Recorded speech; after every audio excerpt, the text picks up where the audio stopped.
There's no feeling more intense than starting over. If you deleted your homework the day before it was due, as I have, or if you left your wallet at home and you have to go back after spending an hour in the commute. If you won some money at the casino and then put all your winnings on red but it came up black. If you got your best shirt dry cleaned before a wedding and then immediately dropped food on it.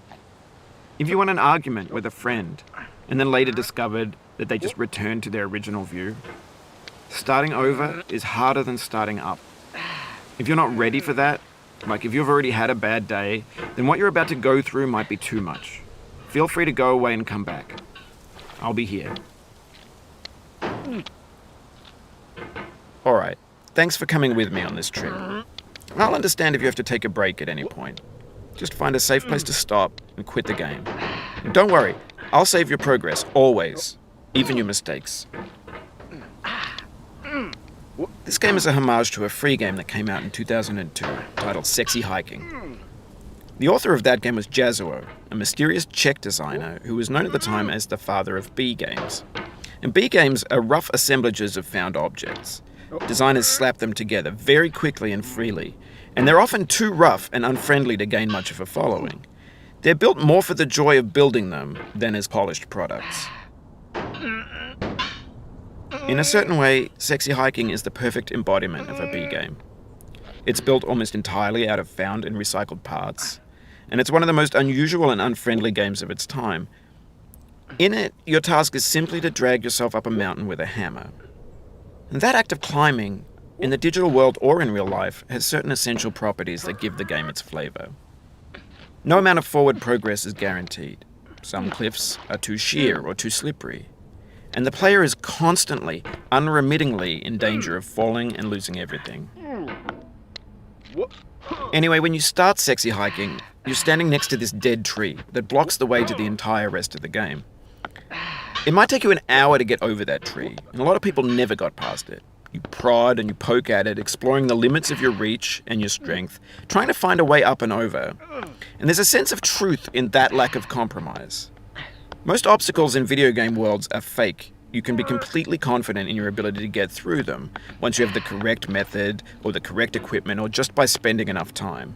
In that sense, every pixelated obstacle in Sexy Hiking is real. The obstacles in Sexy Hiking are unyielding, and that makes the game uniquely frustrating. But I'm not sure Jazuo intended to make a frustrating game. The frustration is just essential to the act of climbing, and it's authentic to the process of building a game about climbing. A funny thing happened to me as I was building this mountain. I'd have an idea for a new obstacle, and I'd build it, test it, and it would usually turn out to be unreasonably hard. But I couldn't bring myself to make it easier. It already felt like my inability to get past the new obstacle was my fault as a player rather than as a builder. Imaginary mountains build themselves from our efforts to climb them, and it's our repeated attempts to reach the summit that turns those mountains into something real. When you're building a video game world, you're building with ideas, and that can be like working with quickset cement. You mold your ideas into a certain shape that can be played with, and in the process of playing with them, they begin to harden and set until they're immutable, like rock. And at that point, you can't change the world. Not without breaking it into pieces and starting fresh with new ideas.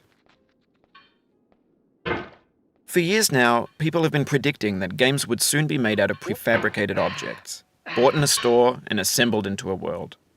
And for the most part, that hasn't happened, because the objects in the stores are trash.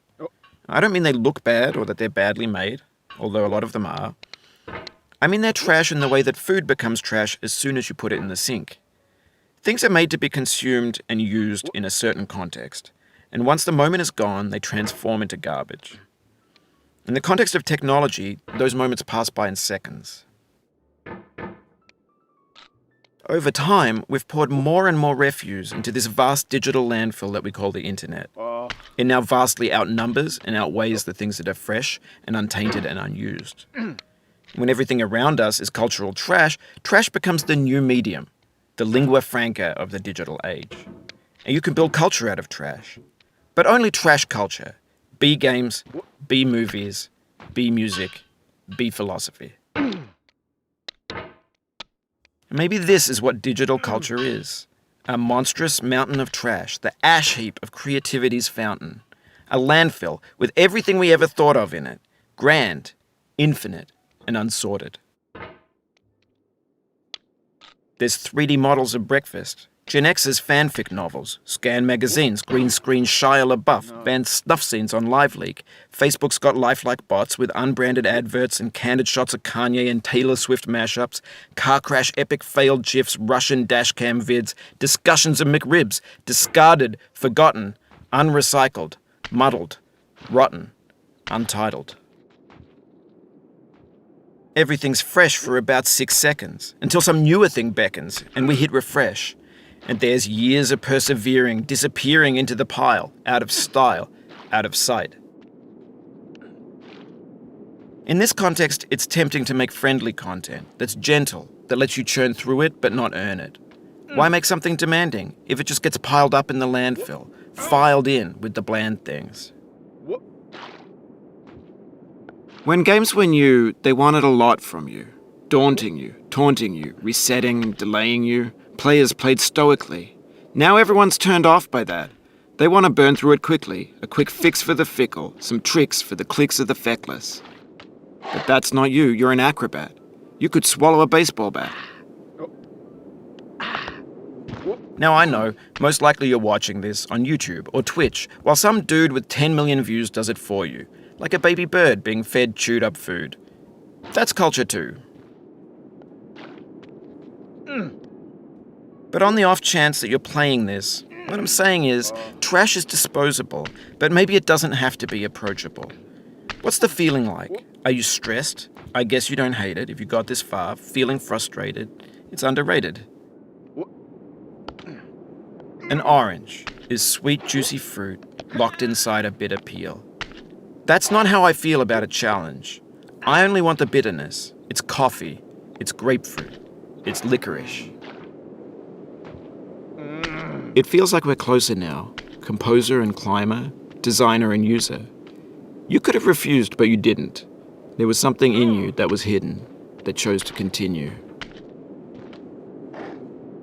It means a lot to me that you've come this far, endured this much.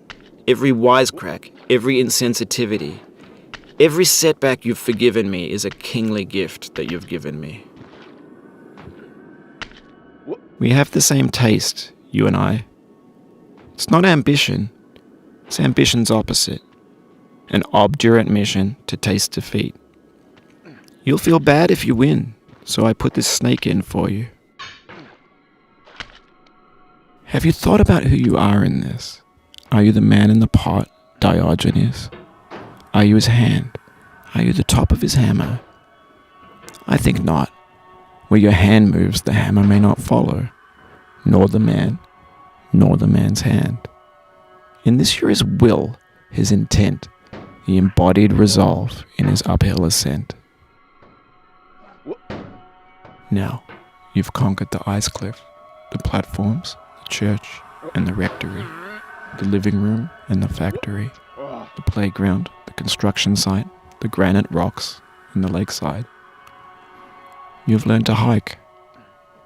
There's no way left to go but up, and in a moment I'll shut up. But let me say, I'm glad you came. I dedicate this game to you, the one who came this far. I give it to you with all my love.